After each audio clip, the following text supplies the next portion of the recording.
అవును. Hero heroine అంటే మధ్యలో ఉంటాయి. అప్పట్లో నేను కూడా అనుకునేవాడిని. అంటే ఎవరైనా ప్రేమించాలంటే వాడు హీరో అయి ఉండాలేమో. హ్మ్. సమాజంలో గాని, స్కూల్లో, కాలేజీలో ఎక్కడ గాని. కానీ వాస్తవం డీప్‌గా ఎళ్లి ఆలోచిస్తే ప్రేమ హ్మ్. అనేది సర్వజనీనం. హ్మ్. ప్రతి వ్యక్తి ప్రేమిస్తాడు. రైతు ప్రేమిస్తాడు, కార్మికుడు ప్రేమిస్తాడు, పోలీసులు ప్రేమిస్తారు, ఉద్యమకారులు ప్రేమిస్తారు.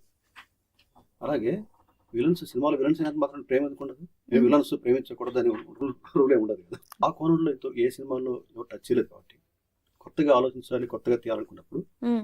ఓకే. మనమే ప్రారంభిద్దాం. ఓకే. అందులో విలన్లు ప్రేమిస్తారు, డ్యూయెట్లు పాడుకుంటారు, హ్మ్. డ్రీమ్స్ కలలోకి వెళ్ళిపోయి చిందులేస్తారు. హ్మ్. ఇక్కడ అరకు యారాడ బీచ్‌కి వెళ్ళి అక్కడ కూడా డ్యాన్స్ చేస్తారు.